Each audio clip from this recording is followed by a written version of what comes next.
How to become a surgeon. Many people dream of saving or improving lives as a surgeon. To achieve this dream, you must attend school for a number of years, progressing through your initial education and into more specialized training. You should also seek out mentors and other surgeons and your professors. Choose a surgical specialty and publish in that area if you choose. Also, make sure to meet all licensing requirements for your area prior to practicing and keep your work paperwork up to date. Part 1. Beginning your education. 1. Decide if you possess the right attributes. As you enter into high school, begin to consider whether or not you have the right personality to enter into a medical profession. You will need to thrive under pressure and to enjoy managing crises. You will need the ability to concentrate for long periods of time and to master great amounts of information. If you are curious about becoming a surgeon, you can also look at various texts that discuss a surgeon's personality and profile. For example, the American College of Surgeons sells a variety of guidance texts online. 2. Talk to experienced surgeons. Even at the high school level, try to see if your school offers a mentorship program that could pair you up with a surgeon for a day or longer. Shadowing a surgeon in their work environment may help you to understand the benefits and negatives of their unique position. Some high schools also offer summer camps tailored to specific professional goals. 3. Graduate from high school. Make sure to sign up for classes that demonstrate your interest in math and science, such as biology, chemistry, and calculus. You may also want to take communication courses so that you'll be able to communicate clearly with your patients, peers, and superiors. Taking extra classes at the AP or advanced level is always a good idea, as it will leave you with more flexibility in college. Try to do your best in all of your classes, as your final scores will help to determine which college program you can enroll in. It may also impact the degree of financial aid that you receive. If you are unable to complete high school on the traditional schedule, you may be able to take the GED, General Education Development, exam instead. 4. Get a bachelor's degree. Medical schools generally don't require a particular college major in order to apply. However, you will want to cover the basic prerequisites while in college. At minimum, you will need a year of biology, physics, English, and 2 years of chemistry. This goes for most international programs, too. Try to space out your difficult math and science courses over a period of 4 years to avoid getting burned out early on. However, you will want to have your major requirements completed by your senior year, to fully prep you for the Medical College Admission Test, MCAT, or other admissions test. Be aware that the expectations facing undergraduate students can vary according to location. In the United Kingdom, a student receives a medical degree upon completing their undergraduate education. 5. Take the MCAT, Medical College Admission Test. During your senior year of college in the U.S., you will need to take and do well on the MCAT. Your test scores will then be sent out to your various application schools, and this, combined with your overall academic profile, will determine whether or not you are admitted. Be aware that you may also need to provide letters of reference from your college professors as part of your medical school application package. Go to the Association of American Medical Colleges, AAMC, website to find out U.S. medical school admissions requirements. If you are applying outside of the U.S., you will want to contact the school and ask for their requirements. Many locations have equivalent testing to the MCAT. For example, in the UK, students are expected to take the UK Clinical Aptitude Test, UKCAT.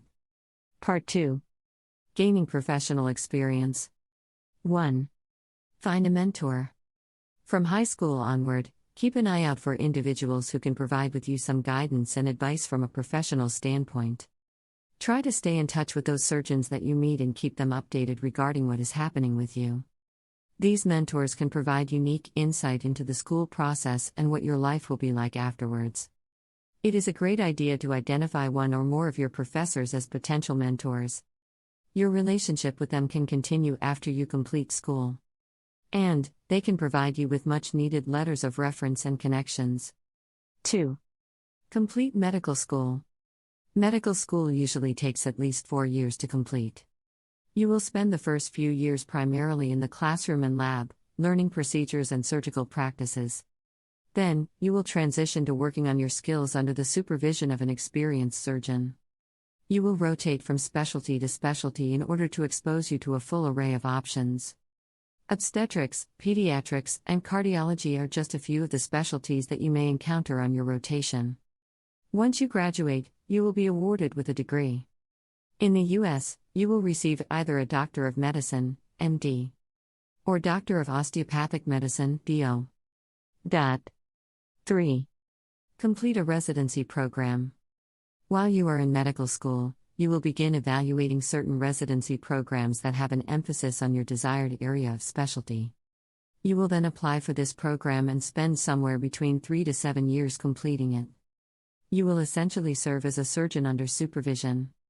Residency programs usually focus on a particular area of medicine, such as urology or critical care. This is the time where you will truly hone your skills in a more specific way. As another example, in the United Kingdom you move into a phase called foundation training after receiving your initial medical degree. During this 2-year period, you work with patients and begin to explore a field of specialty. 4. Add a fellowship. When you've finished your residency, you will have the option to continue training for up to 3 years as part of a fellowship. This fellowship provides you with the time to focus even more closely on a surgical subspecialty, like cardiothoracic measures. Many fellowships will also provide with financial and academic support for publishing. It is always a good idea to talk with a fellowship program about where their graduates are working now.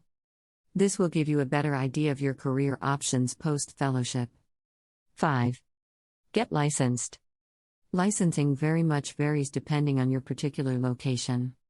You will want to follow the guidance of your residency or fellowship program regarding the licenses that you will need to apply for. In most scenarios, you will need to pass certain exams in front of a medical board.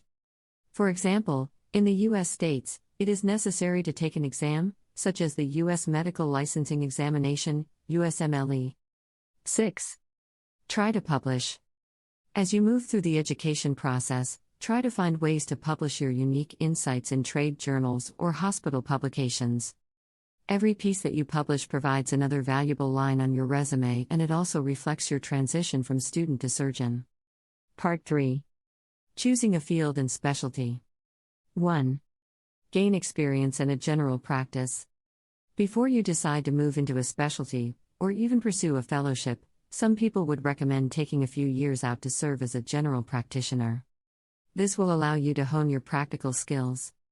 It will also give you more time to determine an exact specialty, if you remain uncertain. After you've built up a practice, you can often take a leave of absence to pursue additional fellowships or to develop your skills as needed. In some locations, general practice exposure is not optional, such is the case in the United Kingdom. In the UK, each doctor is required to spend at least 3 years working in general practice, culminating with a specialty certificate examination, SE. 2. Decide your specialty field. There are a wide array of fields that you can choose from within a surgical area. If you are a cardiac surgeon, then you work on the heart and the cardiovascular system. If you are an orthopedic surgeon, then you work on musculoskeletal issues. As you move through your residency, try to explore as many options before narrowing down a focus field. This process also takes place in the United Kingdom and is called Core Medical Training or Acute Care Common STEM and lasts for approximately 2 years. During this time, you will also need to pass the membership of the Royal College of Physicians, MRCP, exam. You then move into 4 to 6 years of additional specialty training. 3. Decide to focus on a type of surgery. Within your surgical field, you will want to become proficient in a certain type of surgery. This could be open surgery, where you make an incision and work through that opening. Or, you could become proficient in using an ultrasonic scalpel or electrosurgery. Many of these skill sets require additional training on particular machines. 4. Be aware of new developments. After you've completed your education and settled into work life, make sure to stay abreast regarding any advances in your surgical field and type. Read the medical journals in your area. Attend conferences as often as you can. Talk with other surgeons about what interests them. Some areas regulate this process more closely than others. In the UK, a doctor is required to do a certain number of continuing development hours per year in order to stay licensed. 5. Pursue additional advancement opportunities. If you've decided to move away from a solo surgical practice, be aware that there are other job opportunities available to you. For example, you could take on a position at a university as a professor. You could become a full-time researcher. You could head into politics as a lobbyist or policymaker.